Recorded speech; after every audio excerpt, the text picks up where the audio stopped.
Assalamu alaikum everyone, my YouTube fam. So today's video is a sit down video. So it's going to be my journey to Islam. I have been Muslim now for about, my son is 6, almost 7, so I want to say about 5 years roughly. Don't kill me if I'm wrong. I mean, I don't count how many years I've been Muslim. Honestly, it feels like I've been Muslim a long time, like all my life, but that's another story. But yeah, my journey to Islam kind of just happened. My freshman year or my sophomore year in college, I was down at Metro. One of the classes I had to take was an African American history class. And in that African American history class, you begin to learn about, who you are, who African Americans, should I say, are in a general, where we came from, what areas we could have come from. Not all of us are from Africa, hence. So, so which made me want to trace back my ancestry and find out who I really was, where I came from, what origins did I have running through my vivacious blood. And in doing that, I found out that, where most of my ancestors came from and whatnot, where we settled when we came here, once we got free from being slaves, that is. And in that process, I kind of, teetered here and there, but I've always, since I was younger, felt like I had questions. I was raised in a Church of Christ home. My great-grandfather was a pastor, had his own church. So that was really instilled in us. But when I would go to church, I know this sounds wrong, but I was like really bored, like I only went to church because we had food and I could run around and play, but as far as anything else, I learned maybe some of the books of the Bible, but that was it. For me, it was just a place to go, to get away from home, this, that, and the third. And I really felt like it was pushed on me. Like every Sunday we had to. My mom got us dressed. We had to go to church. There was no ifs, ands, or buts, even though she didn't go to church herself. When she was younger, she did, but in her adult life, I never remember my mom ever coming to church with us. We were always sent on the van that came and picked us up and dropped us back off at home. But it just bothered me that it was like, okay, I had to go to this place that I really didn't understand or anything. So I used to go and I asked questions, and nobody could ever answer the questions. Why? Who is Jesus? Why are we praying to him? I'm confused. There's a Jesus and there's a God. Whether is Jesus God or what? So into my adult life, I really didn't start paying really much attention to it until I met my husband. And in meeting my husband, he was already a Muslim. And so, he didn't look like a Muslim, so it kind of threw me off guard when he was like, he's Muslim, this, that, and the third, and I thought I knew some about it, but I really didn't know enough, so it kind of was like, for me, I was like, oh, okay, what does that mean, And so, he was already Muslim, I was still Christian at the time. We were together for, I think, maybe about 2 years. I want to say maybe, I'm not sure. We were together for a little time before I reverted. And when I reverted, before I go there, with meeting him, I would ask him questions, about, because I wanted to know, what Islam was about, I wanted to know what I was getting myself into, because I didn't have an understanding. I didn't know where to go to get the information. I would Google, and Google is not always the best place for answers. You get a lot of crazy stuff on there. So I would ask him a lot of questions, which then later on I found out from him, which made him have to really get on his dean, because here I am asking him questions about things he doesn't have the answers to. He doesn't know. Some things he did have answers to and he did know, but other things he didn't. So I think it was in October or September. I know it was in the fall. I know it was before Nazim, around Nazim and my husband's birthday. Their birthdays are both in October. And I think it was around that time, because my anniversary, their birthdays, our anniversary, and everything is in that time. So I know there was a lot that was going on in that time. And so I know it was in the fall. I don't know. I just got this thing where I just, I wanted to revert. I wanted to find out more about Islam. I wanted to become a part of this religion. It made sense to me, And I asked my husband before I reverted. It was around the fall, because this was the second Eid, I think it was. No, actually it was during Ramadan. So I need to backtrack. Ramadan, I asked him if I could fast with him, and he was like, "What? You really want to fast?" Like, he was all surprised and everything, And I was like, "Yeah, I want to fast, So I actually was going on vacation with my best friend, so I was going to be away from him a little while, or whatnot. But I was like, hey, still, I want to fast, So I fasted for the whole 29 days, and let me tell you, it was real hard, but I made it through, and once I made it through that, I kind of was like, I think I can do this, So fast forward, that's when I ended up going to the masjid, and I went on a Saturday. I called and I was like, I have a couple questions about Islam. Can I come in and somebody talk to me, and give, answer my questions? So I go in on a Saturday, and it's actually around Duhur time, but I didn't know at that time, and they were in there praying and everything, so I just sat quietly on the women's side.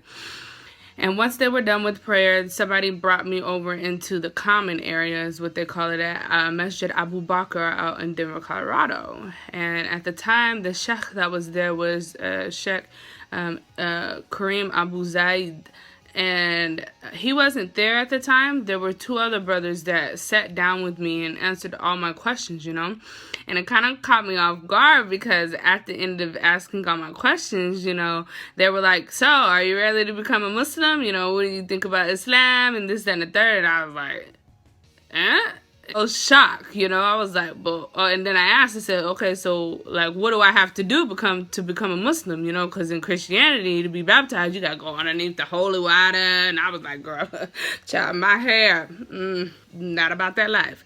So he was like, no, all you have to do is say these words and you're a Muslim, you're wiped free of all your previous sins and things that you've done from this day on back, like, whatever, you're fresh like a baby, And I was like, really? That's all you have to say? And he was like, yeah.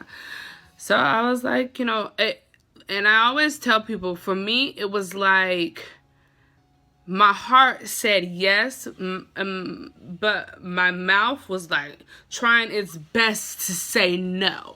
Try its best to say no. And now I understand that was the shaitan. Like, no, this is not what you want to do. Like, no, And I can honestly say, after I said it, I felt relieved. I felt a sense of happiness. That was the day I honestly, and I want to tear up for some reason.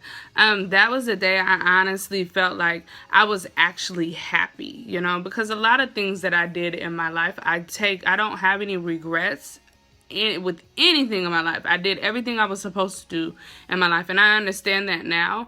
But for me, I honestly got a sense of happiness. I was an actual happy person, inside and out, happy. My heart felt full of joy, after saying la ilaha illallah. Like, I was the happiest, and I tell people, now you couldn't pay me enough money in this world to give away the happiness that I have in my heart right now. You couldn't buy it from me. I wouldn't give it to you, So, once I said my Shahada, you know, the brothers got me in contact with their wives, and I went to her house. You know, that was on a Saturday that I said my Shahada. On a Monday, I went to the sister's house, and she showed me how to wear hijab. She gave me some scarves. She went over, like, how to make wudu, you know, the things that you say, and this, that, and the third. And I kind of, at that time, felt bombarded. It was, like, a lot of, here's this information, you know what I'm saying? And so I was like, oh, my gosh, like, oh my gosh. And it wasn't that I regretted what I did. It was just a lot of information. How to make wudu. Everything is in Arabic at that time. I had an understanding that everything's in Arabic, blah, you know, this, that, and the third. And I later on found out, you know, you learn within your mother's tongue, which means you learn with what your natural language is. And so I didn't know that I can learn English first and then go to the Arabic, you know. So I was really happy, you know. Once it was hard, don't get me wrong, I was happy, but it was very hard. There are many nights that I cried. I was in my room in sajda crying, on my knees crying, because I could not get the Arabic of some things. And mind you, I told no one, not my best friend, who I have been best friends with for like 18, since I was in the 5th grade, okay? I didn't tell no one that I had reverted. No one. The only people that knew are the people that I said my Shahada with, and then the sister who was helping me learn everything. Them the only people that knew. And so I didn't tell my husband. He knew absolutely nothing. Nothing. Because I didn't want people to feel like I reverted because of my husband. I tell people all the time, listen, I love my husband to death. That is my true best friend. I am his ride or die. But don't get it twisted, because I love him enough, but he ain't that special. I did not revert for him. You know, yes, he helped in answering the questions to get me to that point, but I did not, no child, sorry. So a lot of the nights that I cried, it was because I didn't really have anybody, you know. So, and I was like, who's the best person to cry to, you know? God, he the only one gonna fix it, you know. So there was a lot of nights that I cried.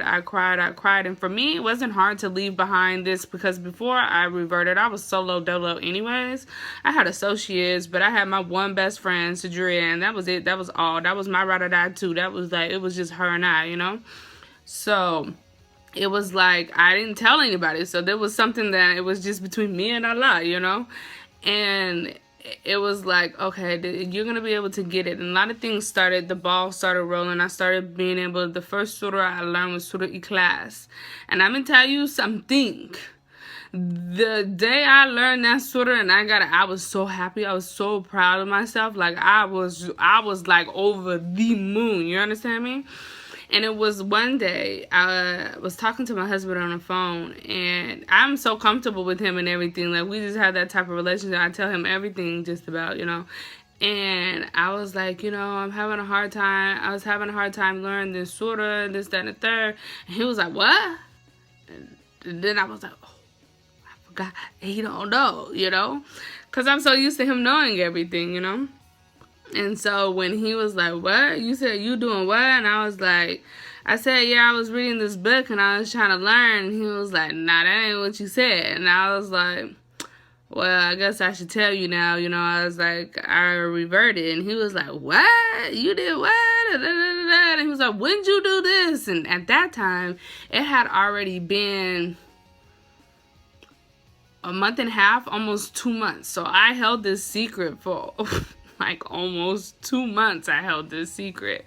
And he was like, what? Why didn't you tell me this, that, and the third? And I kept it real with him. I was like, because I didn't want no one, including you, to think that I did this for you, you know. It was something that I wanted to do, and I needed to know. I needed to have that just to myself, you know.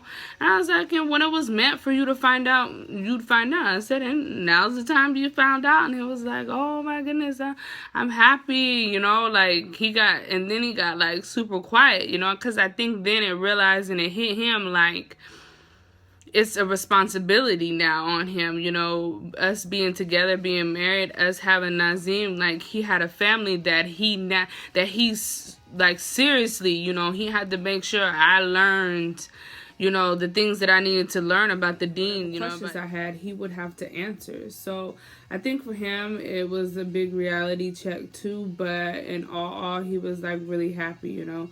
Now, the fun part came in, like, telling my family, because I knew all these holidays were coming up, and my husband warned me. He was like, you're going to have to take it easy on your family because, these holidays are coming up and they're used to you, because my family was used to the holidays. Me and my mom cooked, so your girl can throw down. But yeah, so he was like, you're gonna have to take it easy on them, don't eat pork, and things like that. Still make sure you adhere to your salat, and those things, but be mindful that you're gonna have to lay it on them easy. So it was just like, okay, I told my mom and all, my mom, and then my mom told my grandma, and once you told my grandma, everybody else is gonna find out anyways. So in telling them, my mom was like, I think it was like, she said it was like a part of her died, or I don't know, some craziness she said. And I was like, what? Because I changed my religion? Is it that serious? She was like, yeah, because you can't do this, you can't do that, you can't do this. And I was like, but I don't look at it as that. My life is written out for me in Islam.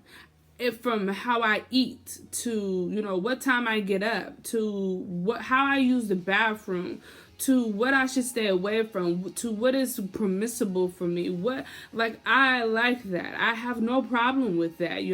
These are the guidelines that I stay within, and it's a family based thing, and a lot of that I was missing from my family. I didn't feel really connected to my family, so for me it was just kind of like, I had a new sense of family. I had sisters in Islam that did not know nothing about me, but accepted me for who I was. All they knew was I was a Muslim, and that was it, And, so for me, I just was like, this is what I'm happy with. This is what sits right in my heart. This is what I am happy about, like I said. So, and then I had Nazim, and I told her, I said, and Nazim is going to be raised in Islam also, so there's a lot of things that that are gonna get adjusted around here, like these little, salami alaikum and all these other things. But I have tough skin. I care less, from my mother down to my grandmother, what they think of me, especially when it comes to Islam. I don't care. If you don't like it, bye, see you later, and I think that's what really got me through a lot of this. I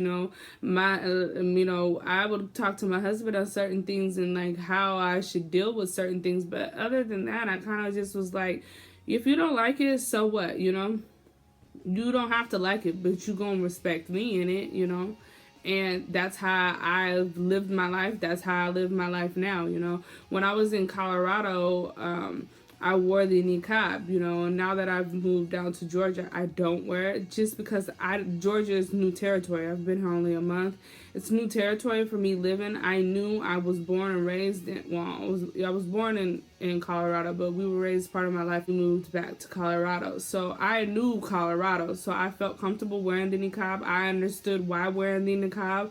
And this is not to sound conceited or anything. I just had a lot of brothers, and sisters saying, oh, mashallah, you're so pretty, you look like you're Somali, are you Somalian, and this, that, and that, you're very pretty, and I wanted to get away from that. So I wore the niqab, but I wore the niqab under the intentions to stay away, to be that much closer to Allah, to just have that barrier too with working with men, because when I was working, I worked around men also.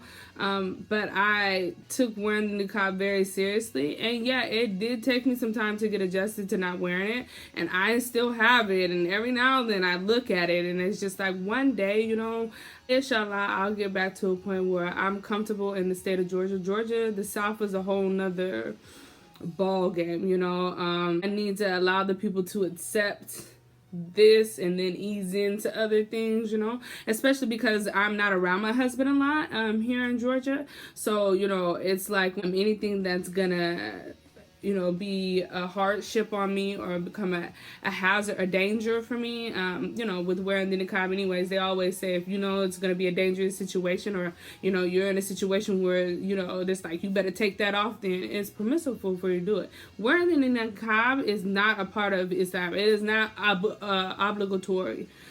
the headscarf, long sleeves covering your body, not being able to show and for them men to see, that is what's obligated upon a Muslima. So, like I said, back to my family, you know, they started to learn. My mom started to accept. I think she still does think that one day I'm gonna say I'm not Muslim anymore. I think maybe that's in the back of her mind, but the longer that I've been Muslim, the more stricter that I am with my deen and staying on the straight path, you know, Surat Mustaqim.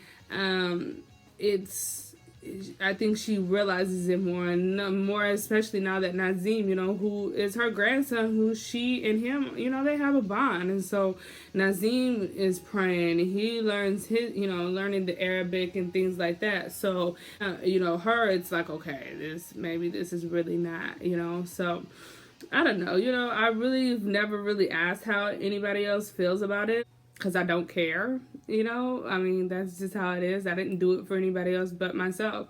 I was born in this world by myself. I'm going to lay in that grave by myself, and I'm going to stand before Allah by myself. I'm going to be resurrected by myself. I'm going to be judged by myself. My mom is not going to be there. My son is not going to be there. My husband is not going to be there. So people's opinions of me and me being Muslim, I can give two craps about. It does not matter to me. What matters to me is how Allah sees me. What matters to me is being a good example, like the Rasulullah sallallahu alaihi wasallam, being the best Muslim I can be, being the best wife and mother that I can be, because, you know, those are the things that do matter and will play a part in what I'm being judged for, you know. So that was pretty much my journey. Once I became Muslim, I call her Hoya. She's not Somali, but she African. She's some part of something. I don't know. But I know the girls are Somali, or Ayan and Rahma and whatnot. And I met Hoya, Auntie Fozia, and she really took me in. I'm not gonna cry. She really took me in, and they became my family. I spent a lot of time like with them, you know, and Hoya really took me in. Leaving them was really hard, you know, but they're from, you know, Georgia. So, you know, I was talking to Aya the other day and she's like, you know, I think I'm going to come out there for spring break, you know, so I could always FaceTime them and things like that. But I think it was like 5 years, a little over 5 years that, you know, every Ramadan, you know, she came to, you know, I went to her house. I spent Ramadan with them, you know, and she lived down the street from Abu Bakr.